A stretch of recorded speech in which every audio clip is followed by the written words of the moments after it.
Hey everybody, I hope you're doing great. It's time for your How's the Market update for May 2020.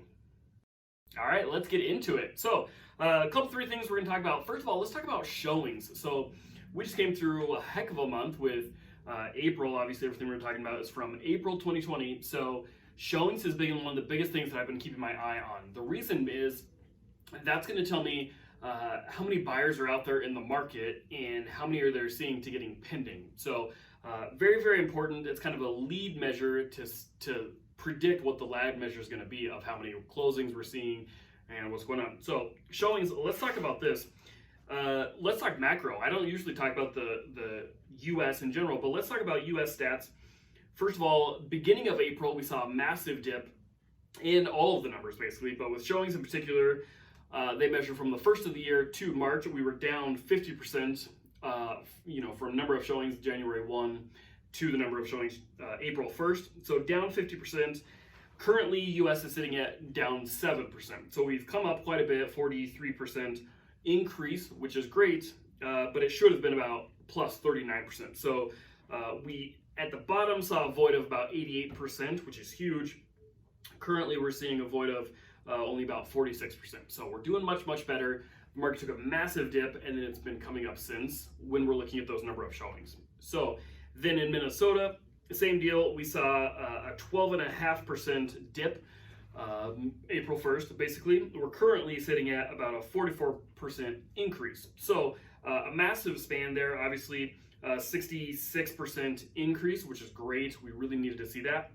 The void currently is about 42% of what we should have been. So the biggest reason for that is going to be seasonally I think we're looking at actually North America in general has a whole lot less seasonality than Minnesota. We obviously skew to lower numbers in January and then it increases very quickly.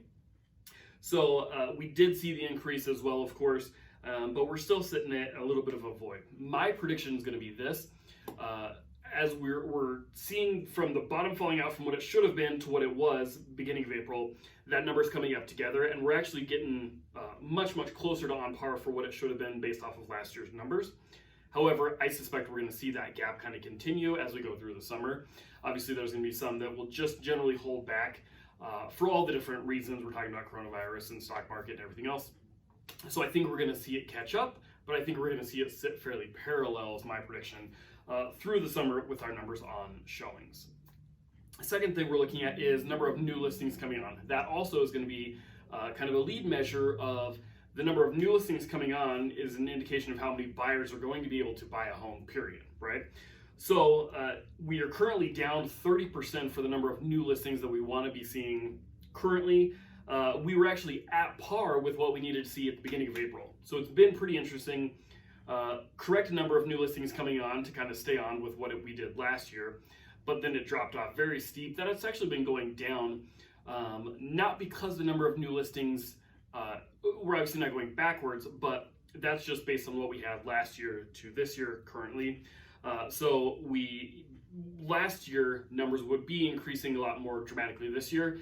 They are coming up, but they're doing so slowly, and so that percentage is growing actually. So we were kind of in the mid-20s, now we're at 30%. Fewer new listings coming on the market than what we would have expected to see if we were on pace for 2019's numbers. Last thing is going to be month supply of inventory. So we talk about this one a lot. Again, this is kind of the culmination of the number of people buying and the number of people selling. We'd like it to be between 4 and 6 months supply generally. It's currently at 1.8. Now, what's really important to notice is as we've been trying to flatten the curve of the coronavirus, we kind of flattened the curve of month supply as well. Here's what I mean. Generally, in the winters, we see that month supply dip. That would be towards a seller's market. It's a little bit more favorable in that sense for sellers during the winter months. And then it comes out pretty quickly to be a little bit more towards the balanced market. That's what we've seen the past several years. The problem was in April, instead of coming up, April should have been one of our big increase months to get us towards that balanced market. Instead, we actually saw it kind of flatten that curve, and we actually stayed flat from March through April. Both months were at 1.8. So not ideal. That's definitely the biggest indicator that's a little bit concerning for me. We're hoping that that's going to skew anyways, kind of on a macro level, regardless of Corona. We were expecting to start shifting more towards that balanced market. And then with this happening too, I thought we were going to see things shift in a way that would actually help with that number. It didn't, and it instead stayed flat. So that one's a bummer. We're going to keep an eye on that one for sure. Just kind of a wrap up. In general, I'm seeing fewer buyers doing showings, but they're a whole lot more serious. I can't tell you how many I've had that, we've seen 2 houses, they found the one to make an offer and they get it accepted, which never really happened last year. We'd go see 4, 5, 6 houses, make an offer, maybe or maybe not get accepted. Go see a few more, make another offer, maybe that one will get accepted. Generally, I tell folks you're going to expect to see 5 to 10 homes per offer written, and then you're probably going to have to write 1 to 3 offers, usually more like 2 to 3. Currently, not what I'm seeing at all. I would love if some of my colleagues want to chime in on here too. Comment in the comment section below, but let me know what you guys are seeing. But I'm seeing a whole lot fewer showings, and generally they're more serious. I asked even a first-time buyer that I had, and I said, "Have you seen enough homes? I mean, do we need to get you out and see a few more?" They're like, "No. I've seen a whole bunch of them online. I've looked at hundreds, and these are our 2 best options. I didn't like the first one, so let's make an offer on the second one." Has been a very common scenario that I've been running into.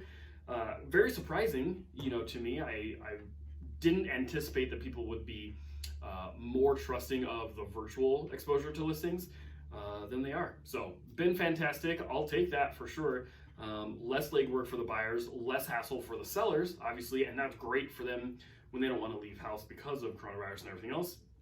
Fewer showings on listings, but we're still getting them sold just like that. So, very, very good news. Altogether, about what we would have expected, I think, with everything going on, nothing that was too surprising for me.